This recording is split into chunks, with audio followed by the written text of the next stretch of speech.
Un muy feliz sábado, queridos hermanos, hermanas, iglesia. Gracias por estar en la sintonía aquí de la Iglesia UNACH. Por favor, suscríbete a nuestro canal de YouTube para recibir todo el contenido que tenemos preparado especialmente para ti.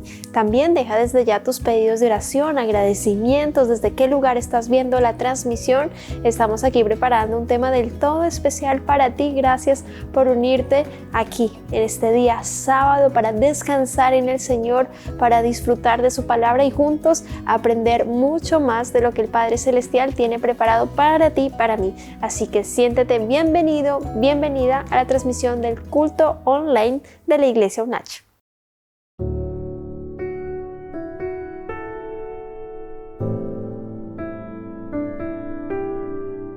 La Biblia menciona con frecuencia al Hijo de Dios. Pero, ¿cómo puede Dios tener un hijo y qué debería significar esto para nosotros? Tengamos en cuenta que Jesús es el Hijo no en el sentido de haber sido creado, sino porque Él toma parte de la misma naturaleza divina que Dios el Padre.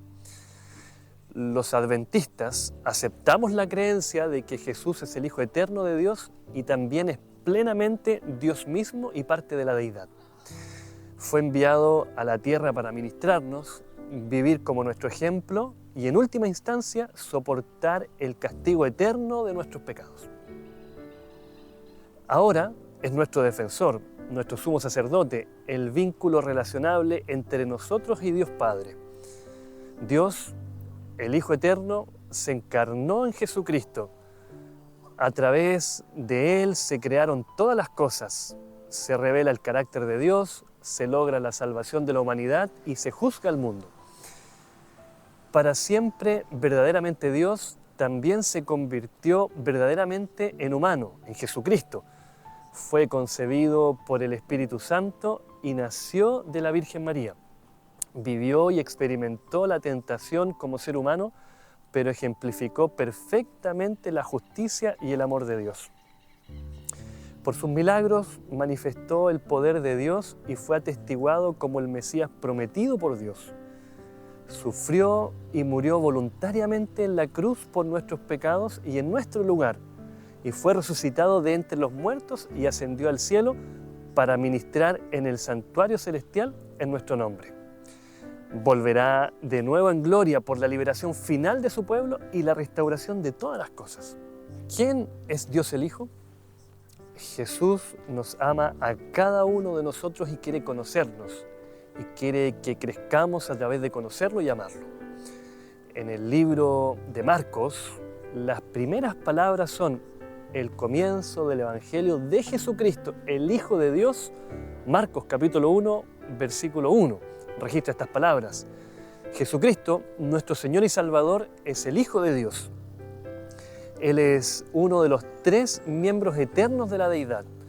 Jesús afirmó esto cuando ordenó a sus discípulos que predicaran el Evangelio, bautizándolos en el nombre del Padre, del Hijo y del Espíritu Santo, como lo registra Mateo capítulo 28, versículo 19.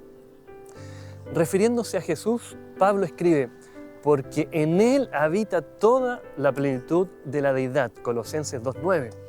Jesucristo fue la manifestación física del Dios eterno, enviado a nosotros para redimirnos de la maldición del pecado. Juan, el discípulo amado, dice, en el principio estaba la palabra, y la palabra estaba con Dios, y la palabra era Dios. Él estaba en el principio con Dios. Juan capítulo 1, versículo 1 y versículo 2. Los adventistas creemos que Jesús coexiste con Dios. Jesús, la misma palabra que se convirtió en carne y habitó entre nosotros, es el Dios eterno que habita la eternidad. Al comienzo de su ministerio terrenal, Jesús fue bautizado por Juan el Bautista. Mientras él salía del agua, la voz de Dios habló desde el cielo y dijo, este es mi amado Hijo, en quien estoy muy contento, como registra Mateo 3:17. Estas palabras, frente a muchos testigos, confirmaron que Jesús era el Hijo de Dios. Al final de su ministerio terrenal, durante el juicio antes de su crucifixión, el sumo sacerdote preguntó, ¿eres tú el Cristo, el Hijo del Bienaventurado? Hasta este punto, Jesús había estado casi en silencio. Jesús había tomado la tortura física y los insultos verbales sin hacer comentarios. Ahora, su mirada se volvió hacia el sumo sacerdote y dijo simplemente: yo soy. Luego dio esta promesa: y verás al Hijo del Hombre sentado a la derecha del poder y viniendo con las nubes del cielo, como lo registra Marcos capítulo 14, versículos 61 y 62. Jesucristo es nuestro Creador. La divinidad trabajó junta en un plan para crear nuestro mundo y la humanidad. Su conversación está registrada en el libro de Génesis, en el Antiguo Testamento, y dice: hagamos al hombre a nuestra imagen, según nuestra semejanza. Génesis capítulo 1, versículos 26 y 27. Juan, el discípulo del Nuevo Testamento, confirma que Jesucristo fue el miembro interino de la divinidad en la creación. Todas las cosas se hicieron a través de Él, y sin Él nada de lo creado llegó a existir, dice Juan 1:3. Al hablar de Jesucristo, Pablo escribe: por Él fueron creadas todas las cosas que están en el cielo y las que están en la tierra, dice en Colosenses 1:16. Sus manos formaron a la humanidad, y el Señor Dios formó al hombre del polvo de la tierra, vuelve a decir Génesis, y su boca sopló en su nariz el aliento de vida, y el hombre llegó a ser un ser viviente. Jesucristo vino a la tierra, Dios Padre trabajó con Él a través de Jesús por medio de la creación. Pablo nos dice que Dios nos ha hablado en estos últimos días por medio de su Hijo, a través de quien también hizo todos los mundos, registra el libro de Hebreos en el capítulo 1. Los libros del Nuevo Testamento, los Evangelios, Marcos, Lucas, Juan y Mateo, se refieren a Jesucristo como el Hijo del Hombre. Mateo registra un diálogo interesante entre Jesús y sus discípulos. Jesús preguntó: ¿quién dicen los hombres que soy yo, el Hijo del Hombre? Pedro responde a esta pregunta diciendo: tú eres el Cristo, el Hijo del Dios viviente, como lo registra Mateo 16:16. Jesús, nuestro Salvador, era plenamente Dios, pero plenamente hombre. Dios, su Padre, junto con María, su madre, unieron la divinidad y la humanidad con el propósito de salvar a la raza humana. Cuando el ángel Gabriel se le aparece a la Virgen María, le comenta la buena noticia de haber sido elegida como la madre del único Hijo de Dios. ¿Cómo puede ser esto?, pregunta ella. El Espíritu Santo, dice Gabriel, vendrá sobre ti y el poder del Altísimo te cubrirá. Por lo tanto, ese santo que va a nacer será llamado el Hijo de Dios, como lo registra Lucas 1, versículo 35. Por otra parte, Isaías profetizó el nacimiento de Jesús cuando él escribió: cuando a nosotros nos ha nacido un niño, a nosotros se nos da un hijo, y el gobierno estará sobre su hombro. Y su nombre se llamará Maravilloso, Consejero, Dios Poderoso, Padre Eterno, Príncipe de la Paz. Isaías capítulo 9, versículo 6 registran estas palabras. Pablo se refiere a esto como el misterio de la piedad. Y sin controversia, grande es el misterio de la piedad. Dios fue manifestado en carne, justificado en el Espíritu, visto por los ángeles, predicado entre los gentiles, creído en el mundo, recibido en la gloria. En 1 de Timoteo 1:16 se registran estas sabias palabras. Los adventistas creemos que Jesucristo fue Dios manifestado en la carne. Nació en la tierra de María y de José. Creció como un niño y joven trabajando con su padre terrenal. Y el niño creció y se hizo fuerte en espíritu, lleno de sabiduría. Y la gracia de Dios estaba sobre él.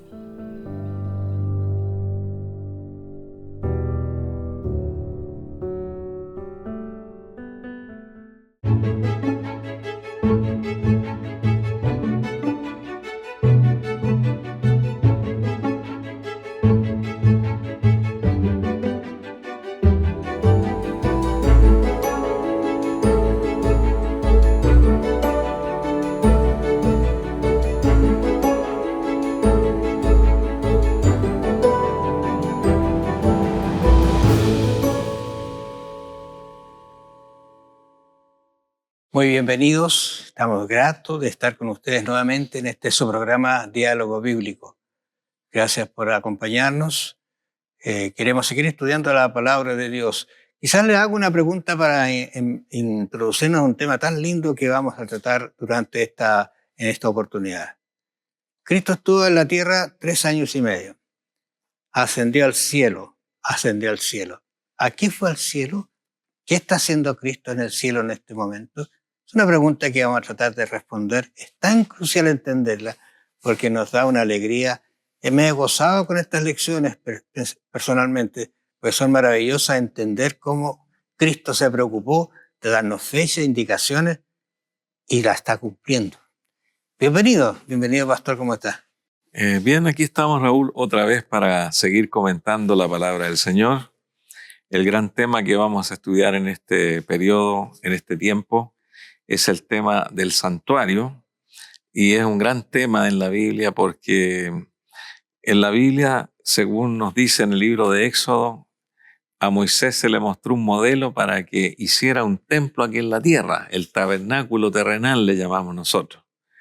Y según el modelo que él pudo ver allí en Éxodo capítulo 25, verso 8, Dios le mostró el modelo para que él hiciera un santuario y le dio todas las indicaciones. Ese santuario era como simbólico y tuvo una actividad hasta que Jesús fue crucificado. Claro. Porque este santuario era un modelo de todos los ejercicios espirituales, de todo el ritualismo, y todo reflejaba el ministerio de Jesús. Los sacerdotes, las lámparas, los panes, el velo, el arca, todo lo que había allí, el altar, tenía una enseñanza para mostrar al Mesías que sería crucificado, que moriría por la raza humana. Pero también la lección en esta semana nos habla de que ese santuario terrenal ya no existe, y de hecho lo único que queda del templo de Herodes es el muro, el famoso muro de los lamentos, que es la única parte que quedó del templo que hizo Salomón y que después restauró Zorobabel y después Herodes. Entonces la Biblia nos habla de que hay un santuario, un verdadero santuario. ¿Dónde está ese santuario? Claro, ¿sabes qué me viene a la mente? Hay un libro que se llama El santuario y su servicio, ¿no? Muy grande. Sí. Algunos han estudiado mucho, solo el santuario es grandioso lo que sucede allí. Es una forma muy gráfica de mostrar el plan de la salvación ideado y llevado a cabo por Jesús. Y también me impresiona que allí en Éxodo 25:8, cuando dice, y me harán un santuario, no solamente que le hicieran un santuario, sino le dicen un santuario para que yo habite con usted, yo more con usted. En la expresión original habla de hacer carpa, de posarse, ¿entiende? O sea, es tan íntima esa relación que Dios quiere tener con sus hijos y en ese lugar. Y tú decías, bueno, y ahora no existe. Claro, no existe porque con el templo de Salomón se terminaron los cultos en el santuario. Ahora, ese santuario tenía muchas características que cuando uno las examina, el cielo está lleno de ángeles dibujados. O sea, era todo un esquema de lo que pasa en el cielo. Maravilloso, claro. Maravilloso, extraordinario. Claro, y aquí en Hebreos hay dos referencias importantes que hay que considerar y que sabemos que muchos cristianos no conocen este tema. Hebreos capítulo 8, versículo 2 nos dice que Jesucristo es ministro del santuario, de aquel verdadero tabernáculo que levantó el Señor y no el hombre. Jesucristo está trabajando en el verdadero tabernáculo que hizo el Señor y no el hombre. Perdón, ¿y tú estás leyendo el Nuevo Testamento? Nuevo Testamento. Interesante eso, es un detalle muy importante, porque si es del Nuevo Testamento, entonces no es del santuario ni del de allá, ni sino del cielo. Claro, y luego en el versículo 24 del capítulo 9 nos dice todavía con más énfasis, porque no entró Cristo en el santuario hecho de mano, figura del verdadero, sino en el cielo mismo, para presentarse ahora por nosotros ante Dios. En resumen, estos textos que estamos leyendo, de acuerdo a la epístola de Hebreos, nos está diciendo aquí que Jesucristo está trabajando en el santuario celestial y que no hay duda de que existe un santuario que es el lugar donde Jesús intercede por todos los que le invocan. Dos palabras quizás que están allí, me insertan esto, es uno que hay un diseño. Y el diseño lo copió, de acuerdo a la visión, Moisés, ¿no es cierto? El diseño. Claro. ¿De qué diseño? Del cielo. Y lo otro, que también hay un modelo a escala, yo no sé, alguien puede imaginarse, habrá una arquita, como era, arquita, con el respeto que se, una arca que es muy pequeña en relación a lo que es el cielo. Cuando Salomón hizo el templo no tenía un candelabro, sino tenían muchos candelabros. O sea, era grandioso. Entonces, pero es un modelo, pero lo que me interesa es esa palabra, dice, tenemos un verdadero santuario. Un verdadero santuario. Y en otro concepto hay que hacer hincapié en esto, no hecho por manos humanas. Porque ¿qué pasa? Cuando uno analiza, y por eso es tan importante estudiar el libro de Hebreo, porque analiza el concepto de que en ese santuario, ¿no es cierto?, lo que se está haciendo es la salvación mía y la de usted y la de todos nosotros. Se está fraguando, se está efectuando. Va a terminar un día como terminar el día de la expresión, que se acababa todo el rito de un año, ¿no es cierto?, de entrar y salir en el santuario. Lo hacía solo el sumo sacerdote. O sea, tantas cosas que van apuntando a ese maravilloso santuario que ahora está en el cielo, donde Cristo entró, dice, y no hecho por mano humana, sino es todo, no hay ningún hilo, ¿no es cierto? Claro.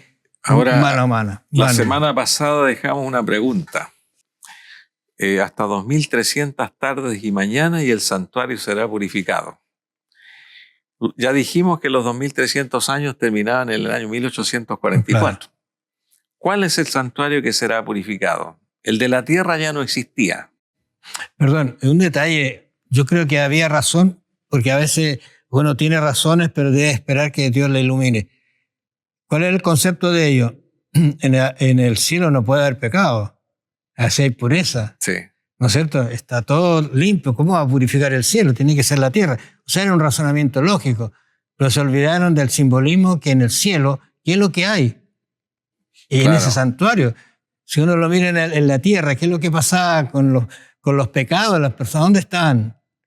Claro, tú has hecho ensuciaban el santuario, voy a decirlo de esa manera. Contaminaban el santuario. Claro, ese es un aporte muy interesante el que menciona Raúl.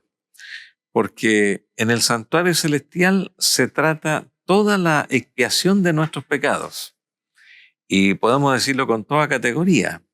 Nuestros pecados van a parar allí al santuario celestial donde Jesús intercede, carga con nuestros pecados en la cruz y luego, como sacerdote y mediador, intercede ante el Padre para el perdón del pecado. Es decir, el recuerdo del pecado está en el santuario celestial. Y también hay libros que anotan los pecados, libros con la palabra perdonado allí. Está el libro de la vida, donde se anotan los que se salvan. Es decir, hay mucha actividad. Entonces lo que vamos a descubrir en esta lección, ¿qué significa la purificación del santuario? Que es algo muy importante entenderlo, ya que se termina esa profecía de Daniel 8:14. Claro. Ahora, una cosa que a mí me gusta siempre decir es que para Dios esto podría haber sido así. Pero Él tiene millones de ángeles que están detrás de esto también. Sí. ¿Tú recuerdas cuando hablamos en la primera lección del gran conflicto que se inicia en el cielo? Que dice que bajaron o descendieron o se vino con Satanás la tercera parte. Y quedó esa gran multitud de ángeles que vieron toda esta problemática. Entonces ellos no son Dios. Ellos tienen que vivir lo que Dios les enseña y lo que les da. Ellos han visto y han seguido el plan y han ratificado que realmente el gobierno de Dios es un gobierno de amor. O sea, su fe en ese Dios ahora ha crecido y va a ser invariable por la eternidad, porque han visto todo lo que pasó y lo que Dios ha hecho para que recuperar esta raza cada día, y aún así, ¿no es cierto?, muchos se van a perder por no aceptar la salvación. Claro, hay una gran crítica hacia algunos que creen que Jesús intercede en el santuario celestial, y la crítica es la siguiente. Jesucristo murió en la cruz, y para la mayoría de los protestantes allí terminó la expiación en la cruz. Y en la cruz es lo mismo que en el santuario terrenal. Se mataba al animal el sacerdote tomaba de la sangre en su mano o en un hisopo, y para que terminase la expiación tenía que entrar al santuario. El perdón del pecado no terminaba en el santuario, en el altar del sacrificio que estaba afuera. Claro. El tratamiento del pecado terminaba dentro del santuario. ¿Qué pasaba si el sacerdote no entraba al santuario? Mataban el animal, hacía todo el rito y el sacerdote no entraba. Ese pecado no era registrado, no era perdonado porque no entró al santuario. Por eso el sacerdote tenía que entrar al santuario. Y ahora nosotros nos explicamos por qué Jesucristo tuvo que entrar al santuario celestial. Murió en la cruz, dejó el sacrificio perfecto para salvarnos, pero ahora tenía que presentarlo ante el Padre. Y para eso entró al santuario. Qué maravilloso como Dios nos ha dejado tantos detalles acerca de esto que es el plan de la salvación en realidad. Sí.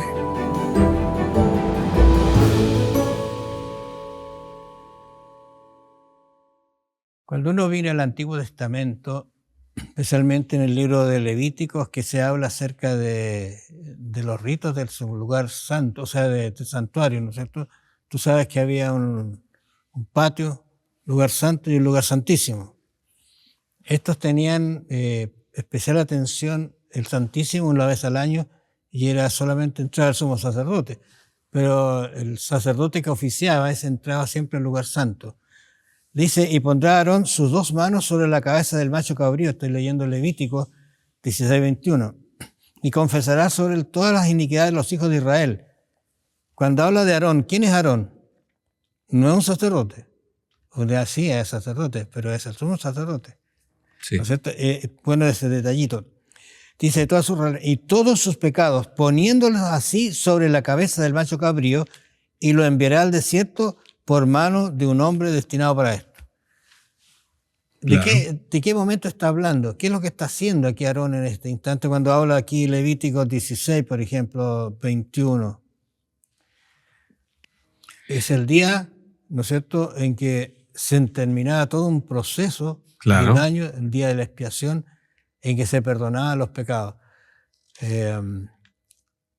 Los antecedentes que uno lee es que había mucho recogimiento. Incluso tú recuerdas que el sumo sacerdote tenía campanitas en el borde, claro, y mientras esas se escuchaban significaba que el sacerdote aún estaba con vida. Claro, efectivamente. Tantos detalles que hay allí.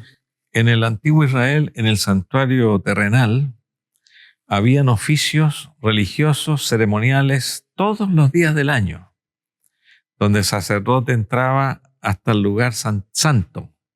El santuario tenía 2 compartimentos, como dijo Raúl, lugar santísimo y lugar santo. El sacerdote entraba casi todos los días del año al lugar mañana santo. Por lo menos. Claro. Y se hacían los sacrificios afuera, en el atrio, en el altar del sacrificio. Pero una sola vez al año, el sacerdote, el sumo sacerdote, entraba detrás del velo, que era el velo divisorio del lugar santo y santísimo. Y aquí en Levítico capítulo número 23-27 nos dice aquí la fecha, cuándo existía ese día y qué significaba ese día.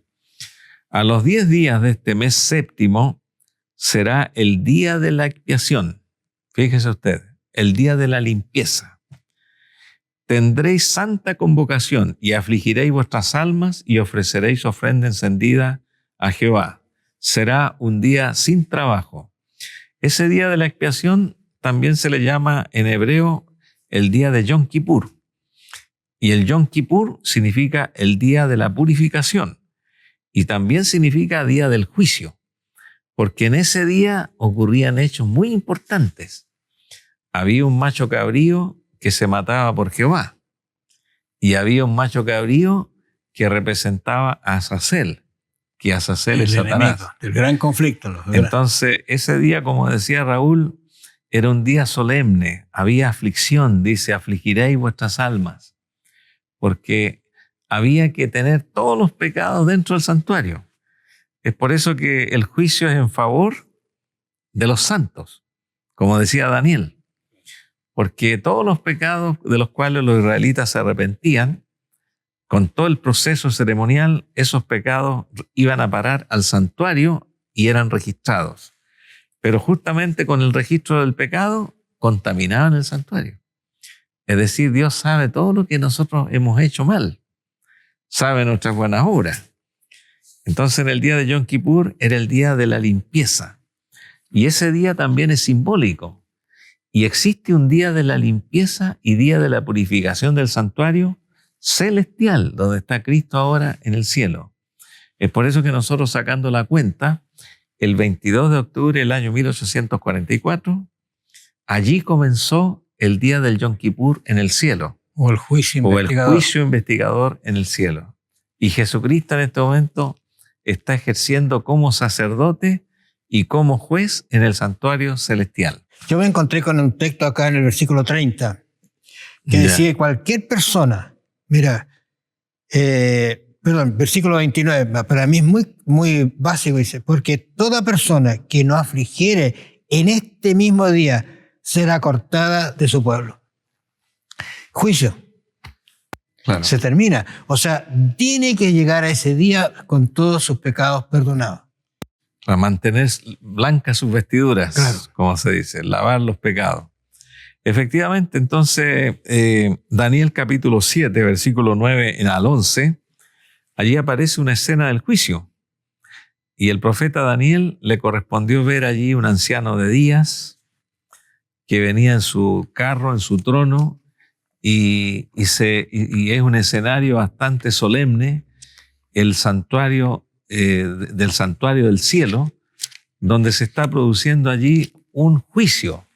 Están millones de ángeles, los libros fueron abiertos, el juez se sentó y comenzó el juicio para millones de personas que estaban en pie delante del trono. Es interesante eso porque, pensándolo bien, el universo entero va a estar presenciando el juicio. Van a ver los libros abiertos. ¿Tú recuerdas cuando decía que lloraba Juan porque nadie podía abrir los libros? El libro los 7 sellos. El sello, ¿no es cierto? Sacarlo porque era tan especial. Pero hay alguien que lo pudo hacer. ¿Y quién es ese Cristo que venció al Cordero, ¿no es cierto?, que fue inmolado? Ahora Daniel 7 dice que estuve mirando hasta que fueron puestos tronos. O sea, es una escena que se prepara. Grandioso, no nos podemos imaginar cuán grandioso es. Dice, y se sentó un anciano de día cuyo vestido era blanco como la nieve y el pelo su cabeza como lana limpia. Su trono llama de fuego, ¿no es cierto? Y las ruedas del mismo fuego ardiente. Y sigue describiendo un río salía de delante de él, ¿no es cierto? Todas son imágenes extraordinariamente maravillosas que está ocurriendo porque es el fin de toda la problemática humana. Claro, allí Daniel está viendo el juicio en el santuario celestial. Está viendo lo que está sucediendo después de la profecía de los 2300 años. Y eso lo sigue aclarando el libro de Apocalipsis, porque son dos libros que en conjunto nos presentan una verdad más completa. Apocalipsis capítulo 14, verso 7, dice aquí en el mensaje del primer ángel, diciendo a gran voz, temed a Dios y dadle gloria, porque la hora de su juicio ha llegado. Entonces, nosotros estamos en ese tiempo. Estamos en el tiempo de la hora del juicio. Y como leyó Raúl, allí en el versículo, en Levítico capítulo 23, versículo 29, el que no se afligiera en este día sería cortado, ¿cierto? Así decía. Entonces nosotros ahora tenemos que tratar de mantener limpias las vestiduras y tenemos que afligirnos. Porque si nuestros pecados no son perdonados, no llegan al santuario, no hay una intercesión de Cristo, no hay un arrepentimiento, vamos a ser cortados, como dice en el antiguo Israel. Es por eso que estamos viviendo en una época del juicio. Y a este juicio tiene otro nombre también, aparte de llamarse juicio investigador. Es el juicio preadvenimiento. Es decir, este juicio sucede antes de la segunda venida de Cristo. Y los casos se están tratando en el juicio ahora. No es como algunos dicen, Jesús va a venir y en el mismo momento Jesús va a decir, esta es una oveja para la derecha, este es un cabrito para la izquierda. No, esa profecía, esa parábola tiene otra connotación. Jesucristo ya trae la lista, cuando venga por segunda vez, ya trae la lista de los que fueron aprobados en el juicio. Es que no saldría, sería Sería equívoco eso que viniera el momento a separarlos. Sí. Porque resulta que para qué el trono, para qué los testigos, ¿te fijas? Sí. Están viendo lo que sucede, o sea, ya está listo, se determinó. Claro. Eso nadie lo sabe, solamente Dios lo sabe en su divina voluntad. Pero esperamos estar entre los que Dios nos ponga su sello de perdón, pagado con su sangre. Es nuestra única esperanza. Exactamente.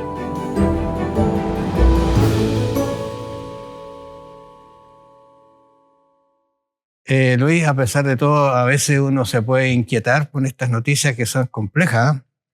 Claro. Dice que se afligían ellos, se preparaban para ese momento, sí, y confesaban todos sus pecados, y llegaba hasta última hora, yo me imagino, con su corderito: Señor, quiero que me perdone porque quiero seguir perteneciendo a este pueblo. O sea, claro, quiero recibir las bendiciones. Eso nos puede desesperar ahora. Pero hay una buena noticia, ¿no es cierto? Que es el lugar santísimo donde Dios está intercediendo por cada uno de nosotros. Yo creo que esa noticia debería estar presente no solamente ahora, sino que compartirla con otros, porque es lindo. Hebreos, capítulo 4, 14 en adelante, a mí me gusta mucho ese texto en realidad, porque plantea tan claramente que aquí no hay un sumo sacerdote como Aarón, ni muy perfecto ni designado, porque él tenía que hacer ofrenda por sí mismo. Por sí mismo, aquí no hay necesidad. Entonces, ¿qué dice? Por tanto, teniendo un gran sumo sacerdote, dice, que traspasó los cielos, o sea, vino a la tierra, Jesús, el Hijo de Dios, tengamos nuestra profesión, porque no tenemos un sumo sacerdote que no se pueda compadecer de nosotros. ¿Por qué razón? Porque Él pasó por los sufrimientos que nadie ha pasado aquí en la tierra, aunque algunos han sufrido mucho, aunque algunos han sido aserrados, aunque algunos han sido quemados, torturados, lo que sea, pero aún así no se iguala al sufrimiento de Cristo.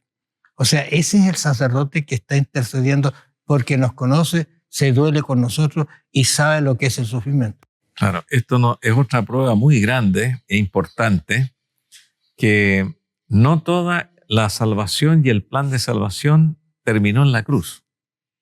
Claro. La cruz presenta el sacrificio expiatorio en favor nuestro. Pero el libro de Hebreos presenta a Jesús como sumo sacerdote no una vez, varias veces.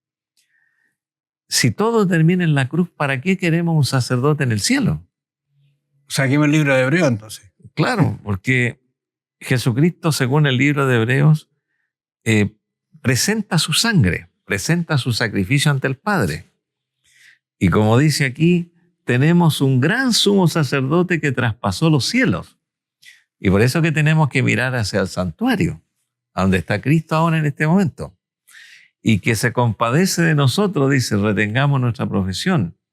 No tenemos un sumo sacerdote que no pueda compadecerse de nuestras debilidades, sino uno que fue tentado en todo, según nuestra semejanza, pero sin pecado. Acerquémonos, pues, confiadamente al trono de la gracia, para alcanzar misericordia y hallar gracia para el oportuno socorro.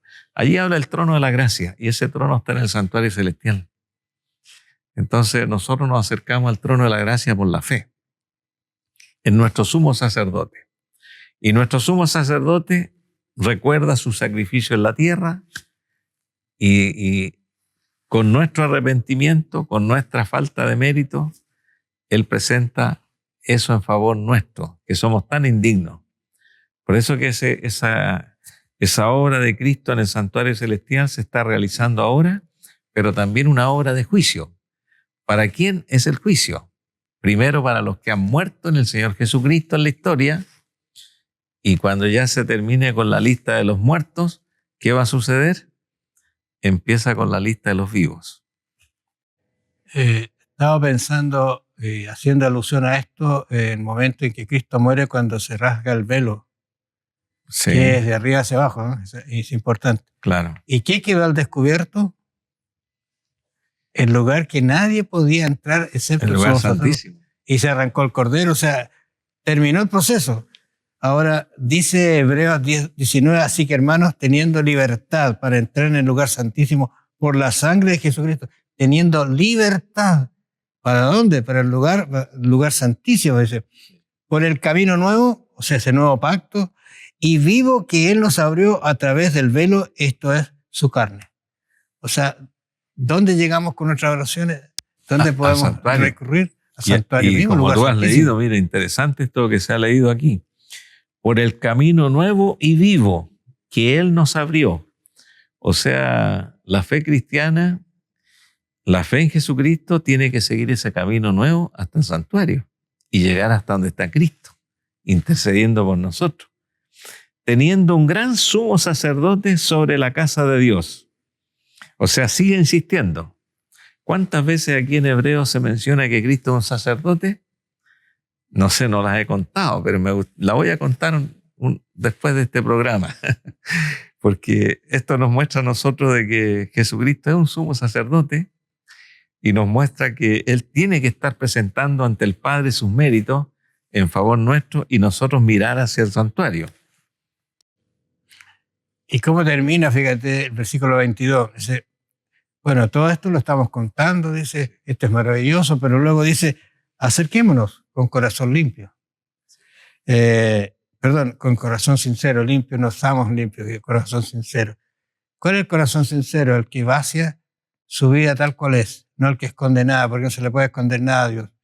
Pero dice, en plena certidumbre de fe, purificados los corazones de mala conciencia y lavados los cuerpos con agua pura. Todos elementos que brotan del santuario, todos elementos que están allí presentes y que nos purifican y nos limpian. Yo creo que deberíamos agradecer a Dios porque nos ha dado este santuario y también el mejor abogado en el juicio, porque el que dictamina el juicio es nada menos que Cristo también. Él es nuestro abogado defensor ante ese juicio. Leí una historia de una vez de un pequeño que se metió dentro de unas tropas y alguien tuvo que detenerle. ¿Y dónde vas tú? Voy a donde mi papá. ¿Y quién es tu papá? Bueno, el jefe. Qué lindo eso, ¿no? O sea, con esa libertad de un niño podemos acercarnos al santuario. Porque quien está allí es el defensor, es el abogado, es nuestro Padre, claro, el que murió por nosotros. Y aquí quiero leer este texto muy interesante y hermoso. San Juan 14:6. Yo soy el camino, dijo Jesús esta palabra, yo soy el camino, la verdad y la vida. Nadie viene al Padre sino por mí. Y cuando nosotros oramos, Padre nuestro que estás en los cielos, tenemos que confiar en que Jesús va a tomar nuestra oración y la va a presentar ante el Padre.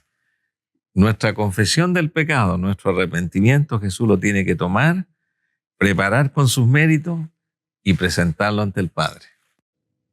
Estoy pensando de que Apocalipsis 11:19 habla de un momento muy especial. Dice, y el templo de Dios fue abierto en el cielo y el arca del pacto se veía en el templo. O sea, fíjate, vuelve otra vez a hacer alusión al santuario de la tierra. Sí. Por decirlo como lo estudiamos, este santuario es un modelo, entonces también ahí hay un arca, también hay un velo, ¿no es cierto? Y está presente, hay un templo. Y luego dice, hubo relámpagos, voces, truenos y un terremoto y grande granizo. El momento en que Jesús culmina su proceso salvífico, porque claro, tiene que hacerlo. ¿Y qué significa, Raúl, que el arca se vio? Porque ¿cuándo se veía el arca? ¿Y quién la veía? ¿Y en qué día la veía? El sumo sacerdote. Claro, el sumo. ¿Y cuándo? ¿Cuándo se veía el arca? El templo abierto fue abierto en el templo del cielo fue abierto en el cielo y se veía el arca. Yo diría, ¿y qué es lo que hay en el arca? Claro, es importantísimo.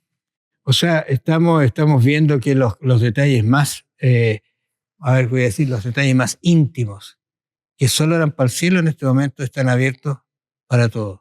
Claro. Y como tú decías, ¿qué significado tiene ver el arca? El arca era lo más sagrado del antiguo Israel. En el arca estaba, adentro del arca, que era un cofre revestido de oro, con dos ángeles que miraban hacia abajo. En el arca estaba la santa ley de Dios, las 2 tablas de piedra escritas con el dedo de Dios, los 10 mandamientos. Entonces, no le podemos sacar al arca los 10 mandamientos escritos con el dedo de Dios. allí estaban. Y era lo más sagrado porque era lo único que Dios había hecho.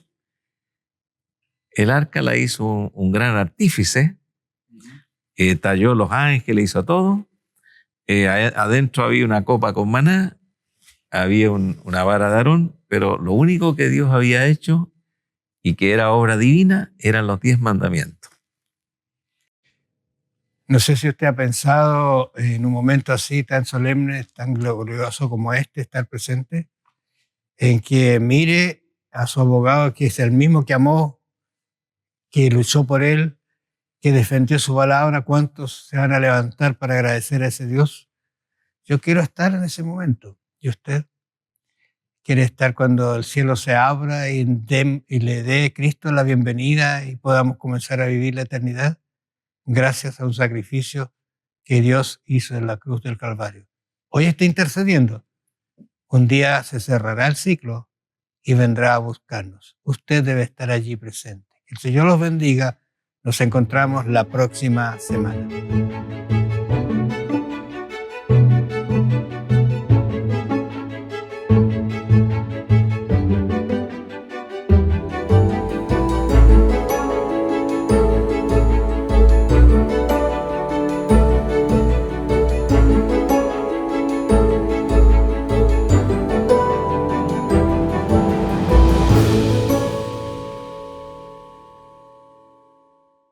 Muy feliz sábado, queridos hermanos y queridos amigos de comunidad de Iglesia UNACH. Estamos contentos de poder compartir con ustedes un nuevo sábado aquí en nuestro culto sabático. Bienvenidos a Nuevo Noti Joven. Así que sin más preámbulo, comencemos.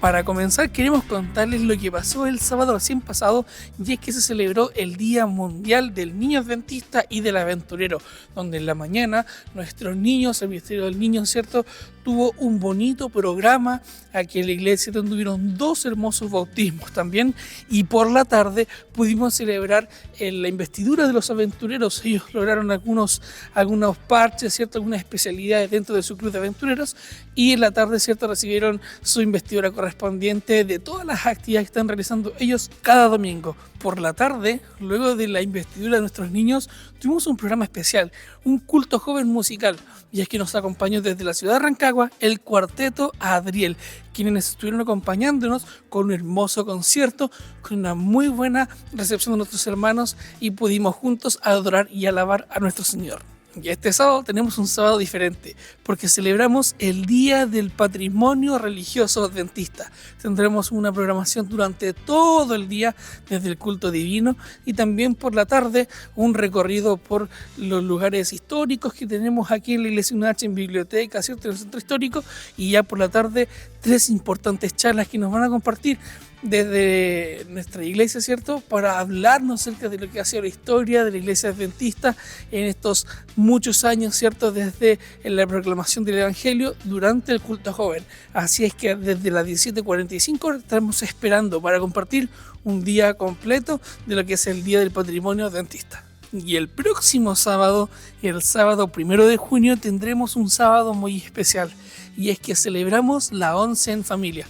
Un momento donde las familias de nuestra iglesia se van a reunir para compartir un rico almuerzo, y también posterior a eso un programa diferente, un programa más dinámico, donde vamos a compartir con el Ministerio de Hogar y Familia de nuestra iglesia. Así es que no te puedes quedar fuera. Ven y participa. Y en informaciones generales de nuestra iglesia, te invitamos a que puedas primero unirte a nuestra comunidad de WhatsApp, que vamos a dejar también ahí el link para que puedas acceder y conocer todas las informaciones y avisos de actividades y acontecer que hay en nuestra iglesia. Así también comentarte que esta semana tendremos un recambio de nuestros ancianos de turno, donde nos estarán acompañando desde esta semana hasta el viernes 5 de mayo el hermano Roy Mayer junto con el hermano Nelson Gutiérrez. Y finalizando también, recordar que este sábado estamos orando, ¿cierto?, por nuevas familias en la actividad de Hogar y Familia, Familias de Oración, donde vamos a estar orando durante toda esta semana por la familia Sáenz Sanabria y también la familia Medina Morales. Así que te invitamos a que puedas unirte a estas actividades. Y también te invitamos a ser parte de la adoración a través de tus diezmos, pactos y ofrendas, a través de los datos que están apareciendo aquí en pantalla, para que juntos podamos ser parte del avance y de la predicación del Evangelio. Y también te recordamos que puedes seguir nuestras plataformas digitales en YouTube, en Spotify, en Apple Music, con toda la música que tenemos dispuesta en esas plataformas para acompañar tu sábado. También puedes encontrarnos en nuestras plataformas en Instagram o en Facebook como Iglesia UNACH, y recuerda unirte a nuestro canal, a nuestra comunidad de WhatsApp Iglesia UNACH, para que no te pierdas las informaciones de nuestra iglesia. Así es que te invitamos a que puedas disfrutar juntos el resto de este culto sabático y que tengas un muy lindo sábado.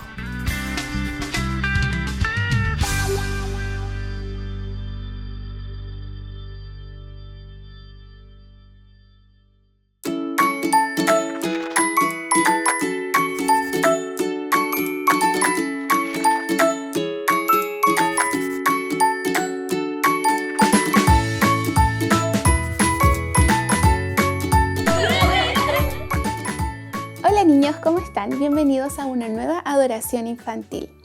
Hoy vamos a tratar un tema súper importante para nuestra salud y es acerca de la temperancia y de cuáles son los alimentos buenos y no tan buenos que debemos consumir. Entonces voy a dejarles con Sophie para que ella le entreviste a una persona que sabe mucho acerca de esto. Así que vamos contigo, Sophie. Hola amigos, ¿cómo están? Hoy yo voy a estar con una nutricionista que me va a contestar algunas preguntas que tengo, a ver si la comida saludable es tan buena para nuestro cuerpo y la comida chatarra a ver si es tan mala.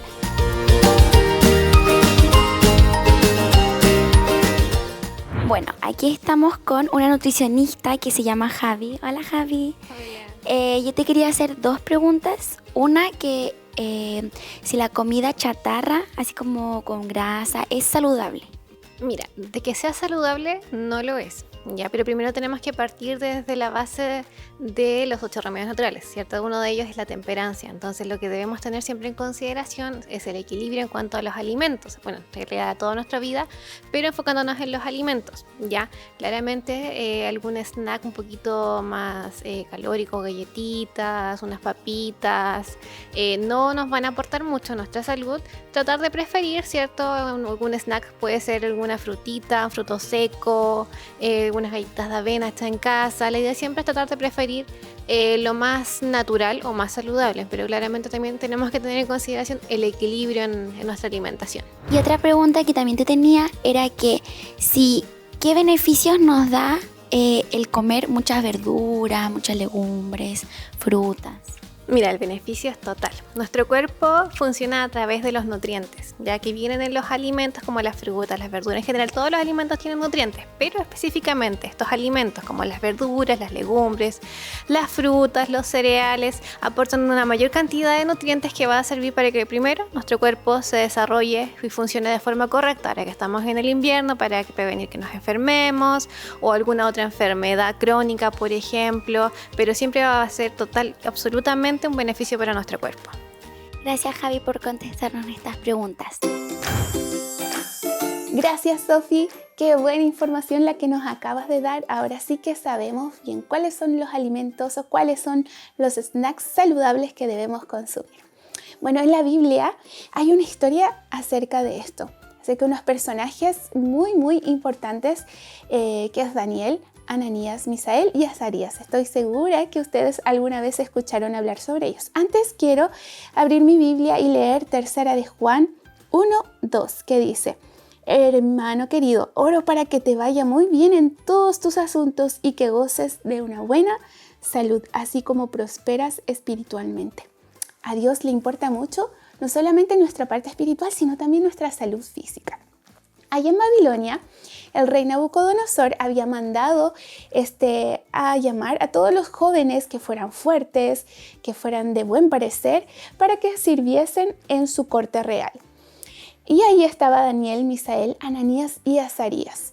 Ellos debían comer todo lo que comía el rey, al igual que los demás muchachos que habían reclutado. Sin embargo, cuando vieron en la mesa que la comida del rey no era la comida que ellos solían comer y era una comida que no era recomendada, que no era saludable, ¿cierto? Ellos se rehusaron a comerla. Y aunque les dijeron, no, ustedes tienen que obedecer y tienen que comer la misma comida que todos, ellos dijeron, disculpen, pero nosotros vamos a ser firmes a nuestros principios. Ahora, por favor, háganos una prueba. Por un tiempo, dennos de comer solamente frutas, verduras, legumbres y agua para tomar. Y después vamos a hacer algunas pruebas de fuerza, de inteligencia y vamos a ver a quién le va mejor, a los que comen la comida del rey o a los que comen la comida que Dios mandó. Entonces, hicieron así por un tiempo, ellos comieron de esta forma saludable y cuando vinieron las pruebas de fuerza, de energía, de correr, de saltar, de hacer ejercicios matemáticos, me imagino yo, o de memoria, adivinen a quién les fue mejor. Por supuesto que a Daniel y a sus amigos, porque ellos decidieron ser fiel a estos principios de salud. Chicos, la temperancia es comer muy poquito o equilibrado de lo bueno y abstenernos o no comer nada de aquellas cosas que nos hacen mal. Entonces espero que juntos, a través de esta historia, podamos aprender a ser temperantes. Vamos a hacer una oración ahora para que el Señor nos ayude. Oremos. Padre nuestro que estás en los cielos, Señor, queremos pedirte que nos des sabiduría y fuerzas para poder ser temperantes. Sabemos que nuestro cuerpo es tu templo y debemos cuidarlos. Ayúdanos a hacer esto, te lo pedimos en el nombre de Jesús. Amén. Bueno, chicos, que tengan una linda semana y que Dios los bendiga. Chao, chao. Ya saben, amigos, tenemos que comer más verduras y menos chatarra.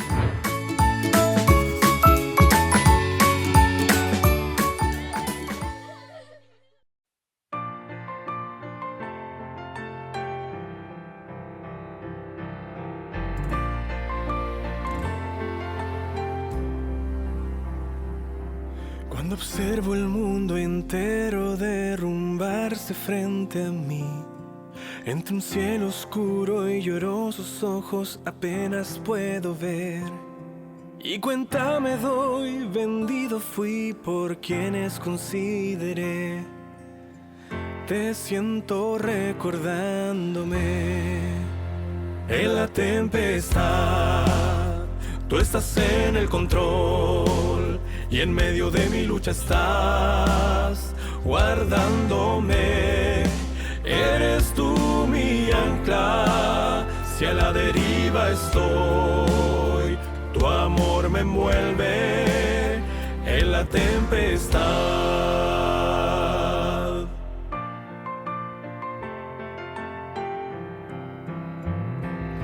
Y si mis sueños se alejan y quedando estoy sin fe, y el futuro que imagino lo veo desvanecer, y cuando lágrimas de dolor no me dejen ver, encuentro paz en ti, Jesús.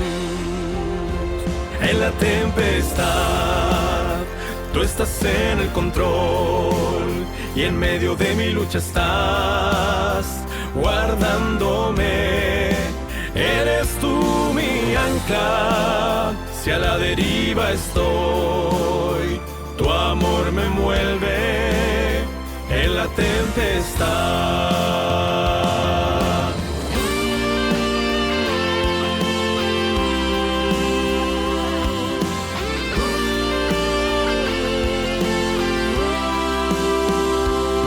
Cuando las pruebas llegan y el doctor te dice enfermo estás, ya no hay más que hacer, solo esperar la hora de marchar. O cuando sientas que el dolor ahogará tu corazón, solo confía en el Señor. Confío en ti, en la tempestad. Tú estás en el control y en medio de mi lucha estás guardándome. Eres tú mi ancla, si a la deriva estoy, tu amor me envuelve en la tempestad. en la tempestad. Tú estás en el control y en medio de mi lucha estás guardándome. Eres tú mi ancla, si a la deriva estoy, tu amor me envuelve en la tempestad.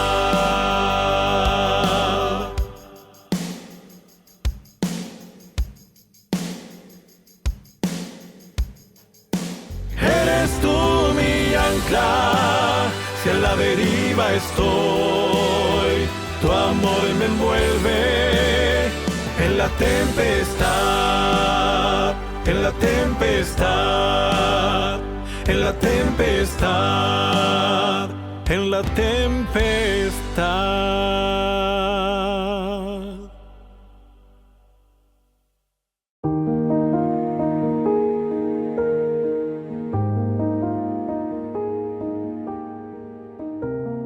Un feliz sábado, querida iglesia y queridos hermanos y amigos que nos ven a través de nuestro canal de YouTube. Es un verdadero privilegio poder compartir con ustedes en este día sábado este mensaje especial que se desprende de la palabra de Dios. Vamos a tener un encuentro especial con nuestro Dios en esta hora, compartiendo un mensaje que se desprende de la Escritura, de la palabra, para aquellos que hoy día nos están viendo, nos están mirando y cargan en su corazón alguna aflicción, algún sentimiento quizás de angustia o de tristeza. En esta mañana o en esta hora queremos poder compartir este mensaje para llevar hasta su hogar palabras de vida eterna. Quiero invitarle para que en esta hora podamos reflexionar a la luz de la Escritura en un libro muy particular, un libro que habla acerca de la experiencia del pueblo de Israel, específicamente en un periodo muy distintivo de la historia de la nación hebrea. Me refiero al libro de los Jueces. Y quiero invitarle para que en esta hora usted pueda tomar su Biblia y abrirla específicamente en el libro de Jueces, en el capítulo 2, donde vamos a centrar el mensaje de esta hora y reflexionar algunas ideas interesantes que se desprenden del texto bíblico y cómo aquellas ideas nos desafían para que podamos tener un cambio o poder crecer espiritualmente en nuestro ejercicio de la vida religiosa. Cuando nosotros miramos el panorama del pueblo de Israel, de la nación hebrea, nos damos cuenta de una tónica muy interesante que se desprende de la experiencia de Dios con su pueblo. Dios siempre, a lo largo de todo el periodo de crecimiento, inicio, crecimiento, desarrollo de la nación hebrea, quiso estar a la cabeza de su pueblo. Si miramos desde la época patriarcal, con Abraham específicamente, cuando la nación comienza a surgir en sus inicios, a desarrollarse, vemos que Dios va direccionando al patriarca y a la nación para asentarse en lugares geográficos distintivos para que la nación pudiese crecer conforme al plan de Dios. Cuando comenzamos a ver el desarrollo desde esa época patriarcal, pasando también hacia el periodo de la monarquía que conocemos muy bien, que desarrolla el libro de Crónicas o de Reyes, vemos que esta tónica se va desarrollando o se va identificando de manera transversal. Es decir, siempre a lo largo de la historia del pueblo o de la nación hebrea, vemos ese deseo constante de Dios de estar a la cabeza de su pueblo. Si nosotros recordamos un poco y hacemos memoria del periodo de monarquía del pueblo, esta etapa más bien posterior de la nación hebrea, que de paso dio lugar a la decadencia moral específicamente de la nación, cayendo tanto la región del norte como la región del sur, producto de la apostasía, en manos de las naciones vecinas, vemos que nunca estuvo dentro de los planes de Dios ceder su autoridad dentro de la nación a un hombre, a un monarca. Y por eso probablemente vemos parte de las consecuencias que ellos vivieron. Por eso, en toda esta etapa, en todo el desarrollo de la nación, vemos la intencionalidad de un Dios que quiere estar a la cabeza de su pueblo, dirigiendo a su pueblo, en medio de su pueblo, incluso, ¿cierto?, estando en el centro del mismo, como lo figura la experiencia de la nación hebrea en el desierto, con el tabernáculo que fue levantado, ¿cierto?, para la adoración a Dios. Entonces, cuando nosotros vemos este panorama, nos damos cuenta que a pesar de esa intención de parte de Dios, la nación hebrea constantemente rehuía a la voluntad de Dios, a las obligaciones morales que ellos tenían que desarrollar, sustentadas en los mandamientos, los principios y preceptos que Dios había establecido, y vemos las consecuencias propias de esa desobediencia. La nación caía en una etapa de apostasía, pero también en una etapa de decadencia no solamente moral, sino que se veían las consecuencias también en la decadencia social de la época. Entonces, dentro de este contexto, es que nosotros nos encontramos en este libro, o en este libro, ¿cierto? Básicamente, que expresa esta idea que es el libro de Jueces, donde usted probablemente en esta hora tiene abierta su Biblia. Y quiero invitarle para que podamos desarrollar específicamente esta idea a partir del capítulo 2 del libro de Jueces. Vamos a movernos básicamente en el capítulo 2 y capítulo 1, y yo quiero compartir para usted 3 ideas muy particulares que se desprenden de este capítulo. Si nosotros miramos cronológicamente el libro de los Jueces, que de paso esta idea de juez no es la idea que nosotros tenemos en la actualidad o en nuestra visión del mundo más occidental, no es ese hombre o esa mujer que se sienta en un estrado para deliberar en torno a decisiones sociales o legales para tomar una determinación. Más que un juez desde esa perspectiva, la Biblia habla de los jueces como aquella persona que era considerada un libertador, alguien que era levantado por Dios para poder dirigir a la nación y liberarla de la apostasía en la que se encontraba.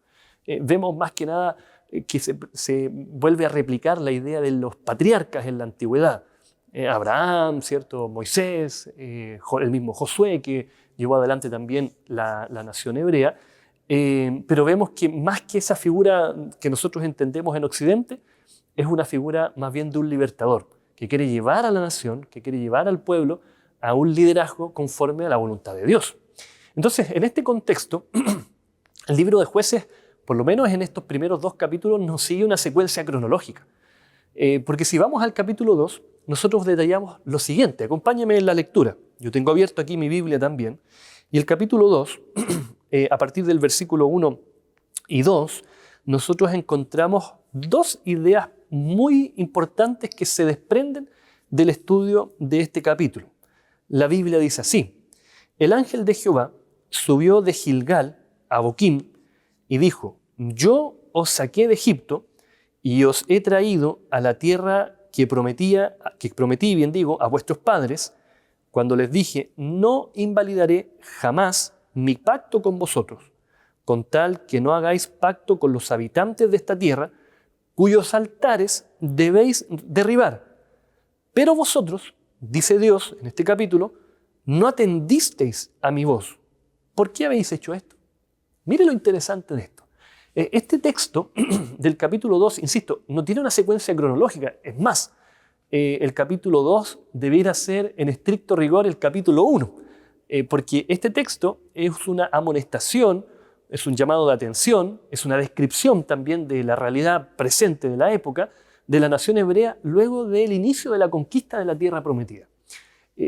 Abro un pequeño paréntesis. Se da cuenta que en la naturaleza humana, cuando logramos alcanzar ciertos objetivos, previo al alcance de estos mismos, nos esforzamos, somos metódicos, constantes, pero cuando llegamos a esas especies de mesetas, ¿no?, donde alcanzamos un objetivo o tenemos un momento de tranquilidad, pareciera ser que la tendencia natural del ser humano es a bajar un poco la guardia y a relajarse porque han alcanzado una meta, un objetivo que tenían en el corazón como un anhelo primordial. Por eso siempre es importante desafiarnos constantemente y sobre todo en los aspectos espirituales a no alcanzar estas mesetas que probablemente pueden llegar a ser riesgosas desde la perspectiva del relajo, ¿no?, del despreocupamiento que puede generar en el seguir creciendo espiritualmente. Bueno, cierro ese paréntesis porque pareciera ser que dentro del contexto de la historia de la nación hebrea, el pueblo había alcanzado la promesa. Y el texto lo dice: yo los saqué de Egipto y los he traído a la tierra que les prometí a ustedes. El pueblo había alcanzado la victoria, había alcanzado el éxito, había alcanzado el cumplimiento de la promesa, Pero la Biblia comienza a detallar y a describir la realidad que estaba aconteciendo con el pueblo luego de alcanzar este éxito aparente. Había un relajo, había un despreocupamiento y podríamos llegar a decir un descuido de la obediencia y la voluntad que Dios esperaba de parte de ellos. Entonces hay dos ideas que se desprenden de manera particular en estos dos textos. Preste mucha atención, si tiene un lápiz ahí subráyelas. Porque en primer lugar, a pesar de la descripción decidora que Dios está haciendo del pueblo, describiendo este relajo espiritual, Dios vuelve a reafirmar la idea del pacto. Mire, volvamos al texto nuevamente. Versículo 1. Yo los saqué de Egipto, os he traído a la tierra que prometí a vuestros padres, pero dice, no invalidaré jamás mi pacto con vosotros. Mire qué palabras de esperanza está compartiendo Dios con su pueblo. A pesar de la apostasía, a pesar del relajo espiritual, a pesar de la decadencia moral que esto podría significar en las consecuencias propias que está sufriendo la nación, Dios vuelve a reafirmar la idea de que su pacto permanece vigente. ¿Cuál pacto? La idea de que Dios pueda ser su Dios, de que Dios pueda habitar en medio de ellos, la idea de que Dios pueda hacer de la nación una nación grande, una nación próspera, y que a través de esa nación el mensaje de Dios pueda ser compartido a todas las naciones y a todos los lugares del planeta. Ese era el deseo original que Dios tenía. Entonces vemos en primer lugar, en medio de ese contexto de desobediencia que el pueblo comienza a incurrir, la idea de que Dios sigue reforzando su pacto, sigue manteniendo firme la parte que le corresponde a Él de su pacto. Pero mire la segunda idea que se desprende de este texto. Dice el versículo 2, con tal que no hagáis pacto con los habitantes de esta tierra, cuyos altares debéis derribar. Pero vosotros, preste atención a este detalle, no atendisteis mi voz. ¿Por qué habéis hecho esto? Es decir, hay una contraposición, un contraste marcado entre la fidelidad de Dios al pacto eterno en contraposición con la infidelidad del pueblo a los estatutos o decretos que el pacto dictaminaba. Aquí hay una falta de obediencia, existe de alguna forma un relajo a lo que Dios había establecido y no hay una atención correspondida, podríamos decirlo de esta manera, a lo que Dios había establecido de parte del pueblo. No atendisteis mi voz. ¿Por qué lo hiciste de esta forma? Entonces, en este contexto es como inicia la nación o el libro de Jueces, básicamente. Recordemos que cronológicamente este debiera ser el capítulo número 1, ¿no? Describiendo este cuadro de la nación hebrea luego del inicio de la conquista de la tierra prometida. Hay un autor bíblico, dentro del comentario bíblico, que expone esta idea y dice lo siguiente. Surge la pregunta, ¿no? En cambio, ¿qué habían hecho ellos por Dios? Su ingratitud era evidente en la apostasía religiosa que se había hecho tan notoria en el lapso de tan solo unos pocos años. Israel había desobedecido abiertamente en cosas importantes que Dios había ordenado específicamente. Había quebrantado el pacto. Por lo tanto, Dios no podía cumplir su parte del convenio. No porque Dios no quisiera. Recordemos que el pacto se establecía en esta relación recíproca entre Dios y los seres humanos. Yo quiero ser su Dios, dice Dios. Yo quiero que ustedes puedan considerarme como su Dios. Quiero habitar en medio de ellos. Pero Dios no iba a habitar y Dios no iba a estar en medio de un pueblo que no quería tenerlo como un referente. Esta es la misma idea que nosotros podemos expresar cuando hablamos de un invitado que no es deseado, ¿no? O un invitado que de alguna manera no está considerado dentro de una festividad, por poner un ejemplo quizás muy superficial. El Señor no va a estar o no va a ir a un lugar donde no se recibe. La presencia de Dios va a estar siempre disponible. Dios está dispuesto a cumplir su pacto, de estar en medio de su pueblo, de ser parte de su pueblo, pero cuando el pueblo no lo recibe, cuando el pueblo no está dispuesto a considerarlo como parte importante del desarrollo de la nación o de la vida, o como hijos de Dios, o como individuos, o como seres humanos, no estamos dispuestos a recibir a Dios como lo que representa, Dios no puede forzar una decisión en nosotros. Entonces este es un pacto que se mantiene siempre vigente de parte de Dios, pero que tiene su contraparte en la correspondencia con los seres humanos. Es decir, que estemos dispuestos a aceptar a Dios como nuestro Dios. Y ese era el gran problema de la nación.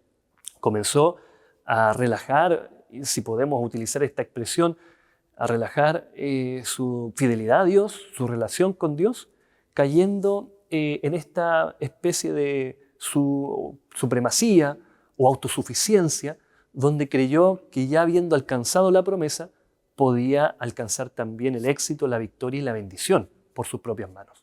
Entonces, mire lo que describe el libro de Jueces, bien digo, ¿no?